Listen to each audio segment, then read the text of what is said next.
Avast me hearties, name's Jitter and welcome to my first ever unboxing video, so bear with me. I'll be unboxing the components, most of the components of my new rig, because my old graphics card is going to this baby soon. And without further ado, just let's do it.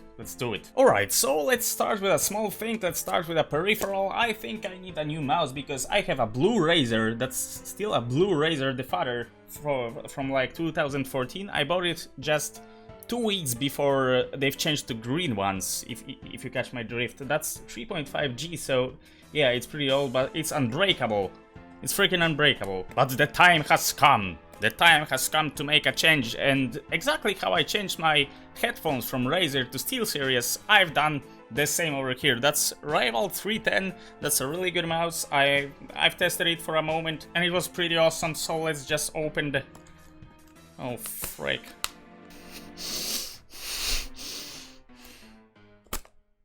Alrighty, how do we open this? That's a nice box. Okay, I think I'll actually plug it in even before, well, constructing my new rig. Anyway, there it is. That's SteelSeries Rival 310. There it is. It's kinda big, ergonomic. Feels good, I have really big hands, but it fits perfectly. It's probably more comfortable than the Father, and that's hard to do, so yeah.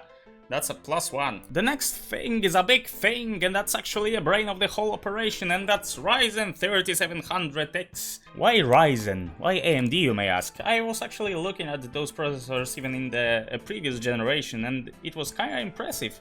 They do magnificent work on workstation appliances, and that's what I do right over here. And also they are tremendous at gaming. And honestly, everything would be an upgrade from my old Intel. This thing is freaking 10 years old. I won't show you the CPU, but I kinda want to show you the cooler, the AMD Wraith Prism cooler. But oh, I can show you just this. Yeah, there's a sticker. There'll be a sticker on my new case. The case is nice too, but I don't really know how to show it because the box is so big. I'll probably do it over there or something. I don't know. But anyway, there's the processor. There's the chip, and there's the cooling. It's apparently really good if you don't OC, and I don't think I'll be doing that. Oh my gosh, I thought it would be... Oh my freaking god, I thought it would be smaller. The thing's kinda big. It's got RGB everywhere. On the fan, on the ring over here, and the logo is RGB too, so that's a lot of cables for a... for a freaking CPU cooler, but it looks great. I don't know how it mounts. I've never watched a video of mounting of the fan, the AMD AM4 fan, but I don't know. Gotta figure it out. I was good at it. I was good at building PCs. So that's the big boy over here, and the next thing is a pair of RAMs. That's actually HyperX Predator. Honestly, I've got this specific pair of RAMs because they're on a timed discount. And yeah, I know that Ryzen's work best with a tight CAS latency and you know, bigger megahertz up to some point because, you know, the Infinity Fabric stuff and all this shit. But I'm all about price to value, and that was really good price to value because, well, 3200 MHz and CL16 is a good starting point. Actually, those RAMs have some OC potential, so I'll see what I can do with that. And the next thing is the skeleton of the whole armament, the main board. And my choice might be a little bit controversial, but I did my research and I know that's the right choice. That's MSI MPG X570. That's like a step before Pro Carbon, if you know those boards from X470 and B450. I actually could have taken the X470 or B450 for my purposes, because I don't think I'll be using PCI 4.0, but there's one big thing.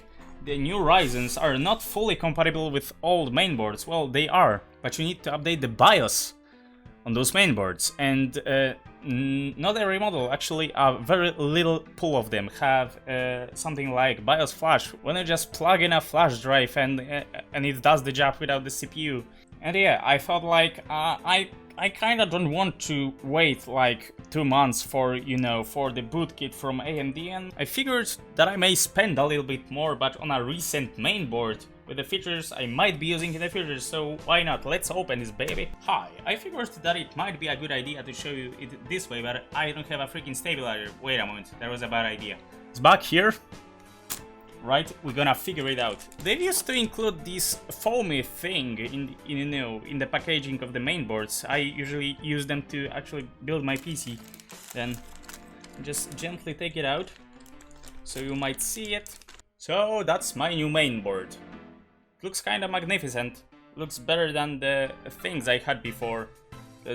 Maybe because it's new, it's from this year. Just be logical about things. Right, so that's the main board. Neato. The next thing, actually the most important thing that's so freaking heavy, of course, the power supply. I figured something like this might be cool. It might be cool. Might be nice. It might be cool. Yeah, 600 watts. I think it would suffice. I had, well, 700, but I think it was an overkill. It's half modular. The CPU power and you know, the mainboard power are welded shut. So yeah, that's not modular, but the other things are. That's awesome. I figured that I need some more space for my workspace and probably some you know, more gaming activities. So I thought like I never had an M2 SSD, so might give it a shot. And well, again, I was all about price to value, and I've came up with a data, something like this. It's got nice read and write speeds, so well, for the price, of course.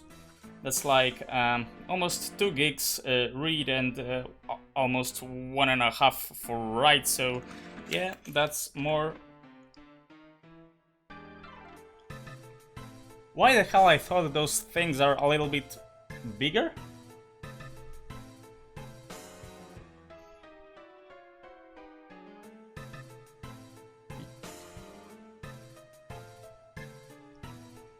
I learn something new with every PC constructed, so yeah. And now the biggest dish on the plate, the biggest piece of meat on the table, and I'm not sure how I should proceed about that, because let me just. That's my freaking case. It's kind of heavy, but it's kind of aesthetic. Despite having an RGB fan, but it has everything I need. The MSI Gungnir looks really cool, and has, you know, the window, the window stuff, and it's nice. I always wanted to have something like this, so that's the time. And yeah, since my other well, hard drives and solid state drives are going with me from this rig. Along with a graphics card, which is the next point to upgrade, because that's a 1060, the 6GB version G1 from Gigabyte. It's pretty cool. I never had trouble with anything, and even on 144Hz monitor, no issues. So I don't know, like a year maybe I'll upgrade to RTX 2070. My brain cannot brain today. So yeah, that basically sums up my, well, unboxing experience, but there's one more thing. I need to get this baby out of here.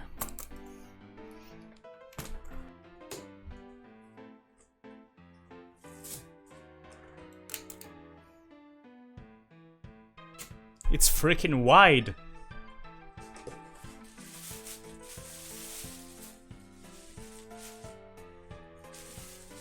So that's the case. It's kind of aesthetic, but it's got a huge ass window over here with a, you know, the compartment for the AC unit, and that's great.